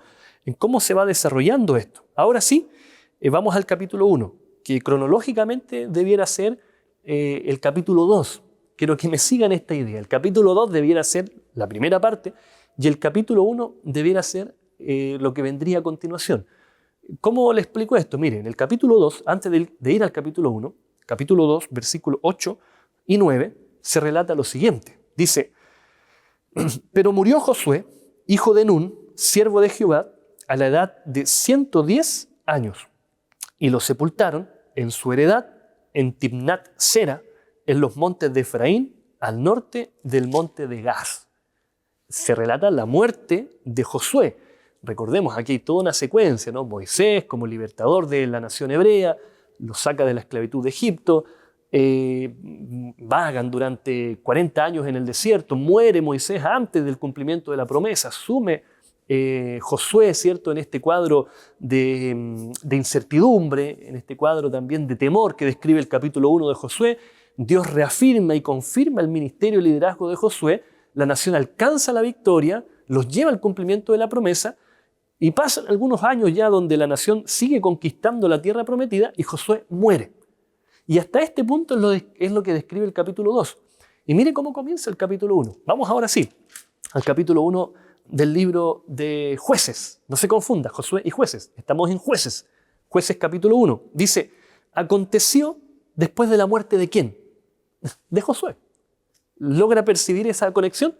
El capítulo 2 describe el cuadro de la nación, relata en el versículo 8 la muerte de Josué, y recién el capítulo 1 comienza a hablar acerca de la muerte de Josué. Entonces, lo que está aconteciendo a partir del capítulo 1 es lo que ya está dentro del contexto de una decadencia moral y espiritual del pueblo. Recuerden lo que dice Dios. Yo cumplo la parte de mi pacto, pero tú no cumpliste tu parte. Como nación, ustedes no han hecho lo que conlleva, ¿cierto?, el cumplimiento de la parte que les corresponde a ustedes en este pacto. Por lo que todo lo que comienza a describir el capítulo 1 está dentro de ese contexto, llamémoslo así si usted quiere, del relajo espiritual, de la apostasía espiritual, de la decadencia moral o simplemente de la desobediencia de parte del pueblo. ¿Y qué dice el relato? Habla principalmente acerca de la obediencia. Si vamos al capítulo 1, dice la Escritura que la nación sigue conquistando, porque la conquista no fue de la noche a la mañana, sino que fue un proceso de una conquista permanente de las tierras que estaban ahí en la tierra prometida, pero había ciertas indicaciones muy específicas de parte de Dios. Vamos a ver una de ellas en algunos minutos más adelante. Dice la Escritura, sígame en la lectura, por favor, capítulo 1, versículo 1 hasta el versículo 4, en primer lugar. Muere Josué y los hijos de Israel hicieron esta consulta a Jehová. ¿Quién de nosotros subirá primero a pelear contra los cananeos? Jehová respondió, Judá subirá, porque yo he entregado la tierra en sus manos. Judá dijo a su hermano Simeón, sube conmigo al territorio que se me ha adjudicado y peleemos contra el cananeo, y yo también iré contigo al tuyo. Y Simeón fue con él. Judá subió, y Jehová entregó sus manos al cananeo, al fereceo, e hirieron de ellos en Besec a 10.000 hombres. Es decir, todo lo que comienza a relatar este capítulo 1, en cada uno de sus versículos habla acerca de las conquistas. Y miren lo interesante de esto, porque a pesar de que estamos inmersos en un contexto donde la nación comienza un proceso de apostasía, Dios sigue cumpliendo la parte de su promesa. Abro otro paréntesis aquí, porque esto representa la enorme misericordia de nuestro Dios. Dios no es un Dios que cuando nosotros nos equivocamos está dispuesto a darnos la espalda en el momento inicial, ¿no? No es un Dios que cuando usted comete un error o fallamos o cometemos un pecado abierto o público, es el que nos da la espalda y mira hacia otro lado. No, Dios quiere bendecirnos, Dios quiere redimirnos, quiere que podamos reconocer nuestro pecado, quiere que podamos reconocer nuestro error, quiere que podamos arrepentirnos de aquello que todavía nos ata a este mundo y volver a reconectarnos con Dios. Porque recuerda el capítulo 2, mi pacto permanece firme, no lo voy a invalidar. Dios siempre va a cumplir la parte de su pacto. Pero cuando el ser humano insiste en su pecado, cuando ya comienza a arraigar dentro de su corazón, dentro de su experiencia, ciertos elementos que abiertamente rechazan a Dios, Dios ya no puede obrar, no porque no quiera hacerlo, sino no puede obrar o no quiere obrar porque nosotros no la recibimos, porque nosotros la rechazamos. Fue parte de la experiencia de Jesús en el Nuevo Testamento. A los suyos vino, mas los suyos no le recibieron. Entonces, podemos ver y vislumbrar a un Dios tremendamente respetuoso de la voluntad humana. Podemos ver a un Dios que respeta las decisiones que usted está dispuesto a tomar. Esto no es una obligación, siempre ha sido voluntario. En el libro de Mateo, Jesús llega a decir: aquel que quiere seguirme, aquel que está dispuesto a seguirme, tiene que estar dispuesto también a tener ciertos sacrificios, ¿no? Ciertos elementos que forman parte del desarrollo de la experiencia del ser humano. Entonces, cuando nosotros percibimos esto, nos damos cuenta de un Dios tremendamente respetuoso de la voluntad del ser humano, de los deseos que el ser humano tiene. Por lo que todos los versículos que comenzamos a desarrollar ahora, desde el versículo 19 hasta el versículo 34, usted puede leerlo con tranquilidad ahí en su hogar, usted se da cuenta que habla acerca de las conquistas. Judá, Benjamín, Manasés, Efraín, todas las tribus comienzan a conquistar los territorios que les fueron asignados. Pero comienza a darse un detalle muy interesante.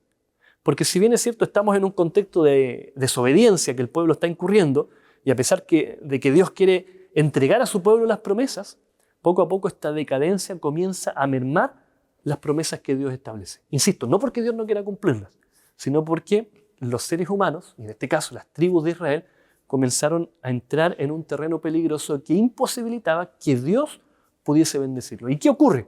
Dice que a partir del verso 19, las tribus no logran alcanzar las conquistas de los territorios. Dios les había dicho: yo les voy a dar todo el territorio en sus manos. Pero dice el verso 19 que Judá no pudo contra los que vivían en los llanos. Después el verso 21 dice que Benjamín no pudo contra los jebuseos. Y así sucesivamente, Efraín, Zabulón, Aser, Neftalí, en fin, cada una de las tribus fueron dejando ciertos remanentes dentro de las regiones porque no pudieron contra las tribus, contra aquellos pueblos cananeos. ¿Y cuál había sido la orden de Dios, si lo podemos llamar así? Usted puede hacer memoria en el libro de Éxodo, cuando comienza a darse la promesa de la tierra prometida, y solamente voy a citar el texto, ¿no? En Éxodo capítulo 34, versículo 11 al 14, Dios le había dicho: cuando comiencen a conquistar, no dejen, más bien digo, ninguna alianza con las naciones que estén ahí. Incluso es más, derrótenlos a todos y expúlsenlos a todos. Dios no quería que la nación se contaminara con aquellas creencias, ideologías o filosofías o aquella influencia que podía mermar la calidad de vida espiritual del pueblo de Dios. Pero lamentablemente ya la decadencia venía de antes, y esa decadencia moral y espiritual permitió que la promesa no pudiese ser cumplida en su totalidad. Y cuando el pueblo comenzó a conquistar, no tenían el poder de Dios para poder derrotar completamente a las naciones que habitaban la tierra prometida. Entonces usted ya puede imaginar lo que eso representa. De alguna forma, el dejar estos vestigios en cada una de las regiones iba a comenzar a mermar la relación que el pueblo tenía con Dios, a agudizar mucho más el problema. Abro un paréntesis aquí, por eso cuando nosotros hablamos en el contexto de un matrimonio de nuestra iglesia, en el contexto del estudio universitario de nuestros hijos de la iglesia, las amistades que ellos tienen, somos muy insistentes, pero lo hacemos con mucho cariño, de que tratemos de buscar personas afines a nuestras creencias. Si nos vamos a casar, representa un riesgo tener una relación o casarnos con alguien que no comparte nuestra fe. Y no porque sea una mala persona en sí, sino porque vamos a tener choques en algún momento en base a lo que creemos. Y a la larga vamos a ser influenciados negativamente si es que no tenemos esa capacidad de influenciar nosotros a la otra persona. Siempre representa un riesgo. A los jóvenes que van a una universidad no adventista, están en contextos muy hostiles donde el ejercicio de la fe se hace muy difícil. Y también representa un verdadero desafío mantener la fe y la fidelidad a las promesas de Dios en medio de esos contextos hostiles. Hemos visto con mucha tristeza cómo jóvenes con grandes proyectos de vida dentro de la iglesia, producto de la influencia negativa en aquellos lugares, y no porque las personas en sí sean malas, pero hay situaciones donde el enemigo se aprovecha y trata de influir negativamente a nuestros hijos de la iglesia o a aquellos que queremos profesar la fe. Vemos con tristeza cómo muchos han mermado, han caído y su fe se ha debilitado al punto de abandonarla. Entonces Dios quería advertir al pueblo contra ello. Vayan, conquisten la tierra prometida, pero no dejen ningún vestigio. Por favor, no hagan algo que permita que su nación o que la nación hebrea se vea perjudicada en el tiempo. Yo identifico 3 elementos que comienzan a desarrollar esta decadencia en el pueblo de Israel. Y quiero compartirlos con ustedes brevemente en el mensaje o en el estudio que estamos haciendo. Y quiero que usted pueda volver al capítulo 2 del libro de Jueces. El primer elemento que nosotros podemos identificar dentro de este contexto es lo que encontramos en el capítulo 2, versículo 7. Dice, cuando Josué muere, ¿no? O antes del contexto de la muerte de Josué, dice, Josué se despide del pueblo, los hijos de Israel se fueron a tomar posesión, cada uno en su heredad, y el pueblo había servido a Jehová todo el tiempo que vivió Josué, y también mientras vivieron los ancianos que sobrevivieron a Josué, los cuales habían sido testigos de todas las grandes obras que Jehová había hecho en favor de Israel. ¿Qué dice el texto? Preste atención a la primera parte del versículo 7. El pueblo había servido a Jehová,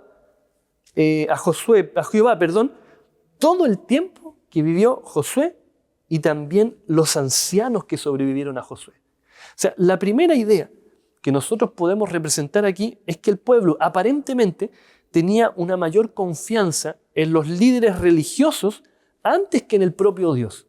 El pueblo sirvió a Josué, o sirvió a Jehová, bien digo, mientras Josué vivía. Josué fue un líder tremendo. Usted puede ver la experiencia de él y le recomiendo dar una mirada al capítulo 3 de Josué cuando Dios confirma el liderazgo espiritual de este hombre. Desde este día comenzaré a engrandecerte delante de la nación, para que todos sepan que como estuve con Moisés, estaré también contigo. Fue un líder no solamente desde el punto de vista de las estrategias sociales o políticas, o en este caso, ¿cierto?, las estrategias para el crecimiento de la nación. Fue un referente espiritual, un líder espiritual que la nación seguía. Pero aparentemente la nación estaba siguiendo a Josué.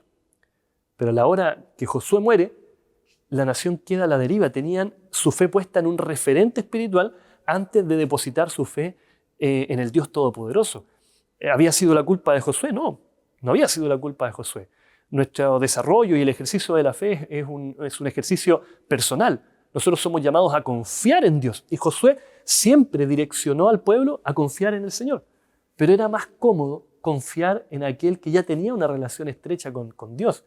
Y esto ocurre, y abro un paréntesis aquí también, de una manera particular, cuando, cierto, dentro de los contextos eclesiásticos hay gente que le pide al pastor o al anciano de iglesia que ore por tal o cual persona y se da una frase que es muy popular, porque usted está más cerca de Dios. No, hermano, nadie está más cerca de Dios.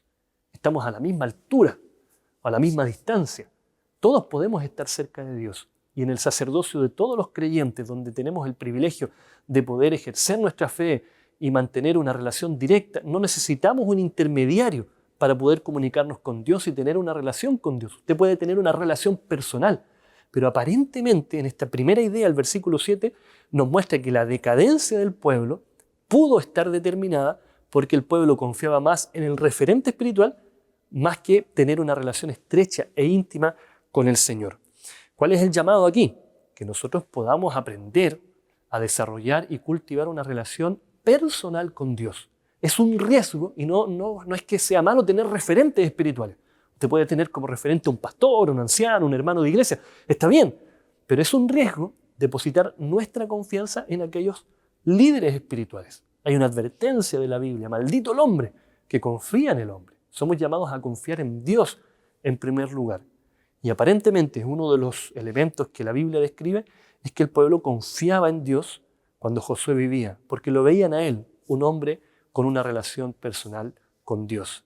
La relación es personal, usted con Dios. Segunda idea, versículo 10, dice la Escritura, y murió Josué, ¿cierto? Y murió también, versículo 10, toda aquella generación, por lo que la generación que se levantó después no conocía a Jehová ni la obra que él había hecho por Israel. Segunda idea, no solamente la nación tenía puesta su fe, por decirlo de alguna forma, en aquellos referentes espirituales, sino que hubo también un descuido de parte de los padres o de las generaciones más adultas de poder transmitir el mensaje de salvación o el amor de Dios hacia su pueblo, hacia las generaciones futuras. Mire cómo lo describe la sierva de Dios en la página 443, tomo 3, del libro Joya de los Testimonios. Dice, la nueva generación tropezó y cayó porque no tenían un fundamento religioso fuerte. Hermanos, segunda idea.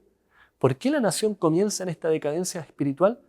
Porque probablemente, y muy probablemente, había un descuido de parte de las generaciones más adultas, o de los padres de familia, podemos decir, de transmitir las verdades eternas hacia las generaciones más jóvenes, hacia los niños, hacia los adolescentes, hacia aquellos jóvenes que iban a liderar en este contexto la nación. Y aquí yo abro otro paréntesis, porque esta no es responsabilidad solamente de aquellos que tenemos nuestros hijos, que de hecho tratamos con esfuerzo y dedicación de poder cumplirla. Esta es una labor en conjunto.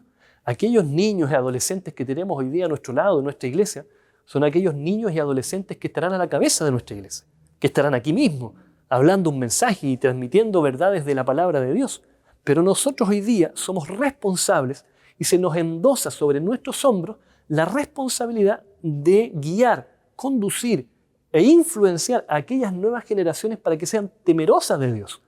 En esta gran responsabilidad o esta gran disciplina que tenía la nación hebrea, ellos consideraban como parte de su trayectoria y formación el transmitir estas verdades a sus hijos. En lo que menciona Deuteronomio en el capítulo 4, esta famosa Shemá que se conoce hasta el día de hoy dentro de la nación judía, la responsabilidad de los padres era poder transmitir las verdades de la palabra de Dios. Hablarás de ellas mientras estás en tu casa, la escribirás en los dinteles de las puertas, la escribirás, ¿cierto?, dentro de las paredes de la casa, le hablarás a tus hijos al levantarte, al acostarte. Es decir, había una influencia intencionada hacia sus hijos, hacia las nuevas generaciones. Pero aparentemente en este contexto, y es muy probable que eso sea así, que las generaciones más adultas habían descuidado y relajado su responsabilidad sobre las nuevas generaciones. Y ahora que a ellos les tocaba asumir el liderazgo, se veían las consecuencias propias de la falta de educación religiosa, si podemos llamarlo de esta manera, hacia las nuevas generaciones. La sierva de Dios lo describe. La nueva generación tropezó porque no tenían un fundamento religioso fuerte. ¿Cuál es la última idea? Según lo que Jueces capítulo 2, versículo 11 al 13 nos describe, la última idea que yo quiero compartir con ustedes es una consecuencia lógica de las dos anteriores. Referentes espirituales, es decir, trasladé mi propia confianza personal en Dios a un referente espiritual. La segunda idea, la falta de la religión en el hogar, no había un fundamento religioso fuerte, y como consecuencia se da lo que describe el versículo 11 y versículo 13, hasta el versículo 13. Acompáñenme en la lectura, dice, después los hijos de Israel hicieron lo malo ante los ojos de Jehová, que podíamos esperar, ¿no? Y sirvieron a los Baales, dejaron a Jehová, el Dios de sus padres, que los había sacado de la tierra de Egipto, y se fueron tras otros dioses, los dioses de los pueblos que estaban a su alrededor, y los adoraron, provocando la ira de Jehová. Y el versículo 13 dice, dejaron a Jehová, adoraron a Baal y a Astarot, y se encendió entonces contra Israel el furor de Jehová, que los entregó en manos de las naciones vecinas. Tercera característica, la nación comenzó a seguir la corriente y la moda del mundo. Esta era una consecuencia lógica. No podíamos esperar un fruto de bendición o un fruto espiritual de una condición moral en decadencia. Indudablemente esto iba a ocurrir con la nación, pero es una tercera característica que se desprende del descuido de los dos elementos anteriores. La relación personal que debían tener, la influencia religiosa en el hogar que llevó como consecuencia a que la nación comenzara a adoptar, estas nuevas generaciones, a adoptar las costumbres del mundo. Trasladaron su confianza en Dios, en aquello en lo que la gente creía, en los Baales, en dioses, en los dioses de Egipto, en los dioses que estaban alrededor del pueblo. Porque probablemente para ellos eran tangibles, no conocían a ese Dios de quien hablaban los abuelos probablemente. Lo único que conocían y tenían a su alrededor era lo que el mundo les ofrecía. Y eso que el mundo les ofrecía llegó a ser tan atractivo, tan atrayente, que lo adoptaron como parte de sus creencias religiosas. Eso, dice la Escritura, encendió la ira de parte de Dios, quien los entregó en las manos de las naciones vecinas. Toda esta decadencia moral que no permite que la nación de Israel pueda conquistar en su totalidad la tierra prometida, se desprende específicamente de estos tres elementos: el descuido de la relación personal, el descuido de la influencia religiosa en el hogar y la adopción, si podemos llamarlo así, de las costumbres y la influencia que rodeaban a la nación, es decir, la influencia del mundo. ¿Qué aplicaciones nosotros podemos hacer hoy día para nosotros y sentirnos desafiados a poder identificar estos elementos también en nuestra experiencia y tomar decisiones de vida eterna en esta hora? En primer lugar, yo quiero desafiarlo a usted, que nos está viendo. Probablemente usted tiene referentes espirituales y a través de nuestras mismas redes sociales usted acostumbra a ver a algún pastor, algún líder religioso en algún lugar del mundo que predique, que hable, que nos nutre espiritualmente. Hermano, eso no está mal, hay que ser cuidadoso. Eso sí, qué observamos, a quién vemos y comparar siempre con la Biblia. Pero yo quiero desafiarlo a que usted pueda cultivar una relación personal con Dios. Esos lindos mensajes que líderes y pastores transmiten, siendo utilizados por la presencia del Espíritu Santo, indudablemente nos fortalecen. Pero no traslade su responsabilidad personal en aquel líder que en preparación, que en presencia de Dios, prepara estos lindos mensajes o los lindos mensajes que podemos escuchar. En primer lugar, quiero desafiarlo a que usted pueda cultivar una relación personal con Dios y que nuestra fe no dependa de otros. Segunda idea, o segunda aplicación o desafío: la vida espiritual y religiosa en el hogar es imprescindible. Probablemente puedo estar hablando a alguien que ya tiene sus hijos grandes, mayores, ya no dependen de usted. Probablemente puedo estar hablando a alguien que no tiene hijos, que en el ejercicio de su derecho propio no quiso tener nunca hijos. O probablemente estoy hablando a alguien que, al igual que yo, tiene hijos pequeños y estamos en procesos formativos. Pero independiente el contexto de la etapa en la cual usted se encuentre, siempre somos llamados a influenciar a las generaciones nuevas, siendo o no siendo nuestros hijos, pero que nuestra vida espiritual y religiosa, junto con ser consecuente, pueda ser imprescindible dentro del hogar. Somos llamados a influenciar a esas nuevas generaciones cuando vemos a nuestros niños pasar adelante, cuando están a nuestro alrededor, que vean consecuencias en nosotros, que podamos transmitir las verdades eternas a aquellos que nos rodean, para que cuando ellos nos lideren y estén a la cabeza de la iglesia y el pueblo de Dios pueda seguir el rumbo que Dios espera: obediencia y lealtad a su palabra. Y en tercer lugar, quiero desafiarlo a algo que es mucho más decidor y a veces, insisto en el término, mucho más desafiante. Que podamos cuidar nuestra vida de la influencia del mundo. Para ello, cuidemos y preocupémonos de algunos aspectos particulares. Los tengo anotados aquí, no quiero saltarme lo que escribí mientras hacía este mensaje. Cuidemos quiénes son nuestros amigos. No porque la gente pueda ser una mala persona, pero la influencia que estamos recibiendo de parte de ellos, los lugares que estamos frecuentando, los gustos que tengo. No caigamos, hermanos, en alianzas con el mundo. Hay elementos que pueden ser quizás muy superficiales a la vista humana. Podemos ver quizás elementos que no tienen una mayor preponderancia en nuestra vida y podemos verlos muy inocentes. Pero cuidemos, hermanos, siendo muy rigurosos, muy minuciosos en este aspecto, cuidemos las alianzas que podamos estar haciendo con el mundo. Podemos tener lindas amistades, podemos ir a lugares maravillosos que el Señor ha preparado para nosotros, la naturaleza, en fin. Pero cuidemos aquellos aspectos o lugares que frecuentamos o cuáles son nuestras amistades que probablemente pueden llevarnos por una influencia negativa y mermar nuestra vida espiritual, haciéndonos acostumbrar o adoptar ciertas costumbres que el mundo tiene para influenciar a los habitantes de la tierra en este contexto. Por eso, en este contexto, hermano, de desafío, Yo quiero animarle porque cuando nuestras decisiones o las decisiones que nosotros tomamos determinan nuestro futuro, esperamos con la ayuda de nuestro Señor que nuestro futuro pueda ser de tremenda bendición. Que cuando intencionamos nuestra relación con Dios, cuando influenciamos a nuestras nuevas generaciones, cuando cuidamos los aspectos que nos rodean, ¿cierto?, de la influencia de este mundo, esperamos en Dios que Él pueda darnos la victoria sobre el pecado y que de alguna manera nosotros podamos ser victoriosos, que podamos alcanzar esa salvación que Dios nos ofrece. Y en medio del pacto eterno que permanece vigente, nosotros podamos corresponder ese amor de Dios hacia su pueblo, siendo fieles a su palabra. Por eso, en esta hora que usted nos ha escuchado con alegría, con atención, quiero desafiarlo no solamente a estos 3 elementos, sino también a aceptar con valentía y coraje este mensaje que Dios comparte en nuestro corazón. Y si hay algo que tenemos que cambiar, con valentía, con oración y con coraje, nosotros podamos decirle al Señor: Señor, ayúdame, porque solo yo no puedo, pero con tu ayuda quiero ser victorioso, quiero ser victoriosa para que cuando tú vengas yo pueda estar ahí contigo por la eternidad.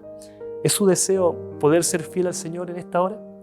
Si usted está dispuesto a aceptar esta invitación, diga ahí en su hogar: amén, sí, quiero ser fiel, quiero cumplir con lo que el Señor está disponiendo, ¿cierto?, en su palabra, y quiero alcanzar aquella salvación que Él me ofrece.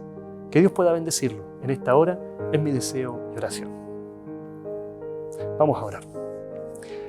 Amoroso Padre que moras en el cielo, gracias porque tú nos das el privilegio de escuchar tu palabra y sentirnos desafiados también por ella, para poder atender aquellos elementos que en el contexto del libro de Jueces fueron la decadencia moral para el pueblo, no permitiendo el cumplimiento total y absoluto de la promesa.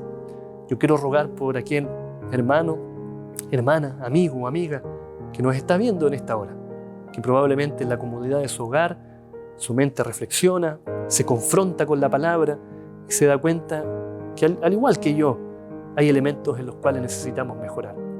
Úngelo con tu Santo Espíritu, dale fortaleza y permite, Señor, que al sentirnos desafiados por tu palabra, nosotros podamos crecer espiritualmente, teniendo una relación más estrecha con Jesús, teniendo la responsabilidad y asumiéndola con todo lo que eso significa de influenciar a nuestras nuevas generaciones para ser protegidos también por las influencias de este mundo. Protege a nuestros amigos, bendíceles, Señor, y que esta jornada sea de gran bendición para ellos. Oramos en el nombre de Jesús. Amén. Amén. Muchas gracias por habernos acompañado hasta acá en el culto de la Iglesia UNACH Online, aquí en nuestro canal de YouTube. Agradecer a quienes compartieron la transmisión, dejaron allí sus saluditos, sus comentarios, dejen allí también por favor sus pedidos de oración. Vamos a estar orando por ti, que Dios obre conforme a su voluntad para que, también podamos orar unos por otros. También recuerden, presencial hoy a las 30 horas, el culto JA, para que por favor, si vives por acá cerca de las Mariposas, puedas ser parte de este momento de adoración especial para despedir el sábado y juntos recibir esta nueva semana. Agradecerte, que Dios te bendiga mucho en esta nueva semana y que puedas disfrutar junto a tus seres amados. Recuerda compartir, suscribirte allí a nuestro canal de YouTube Iglesia UNACH para recibir más de nuestro contenido. Que Dios te bendiga, lindo sábado.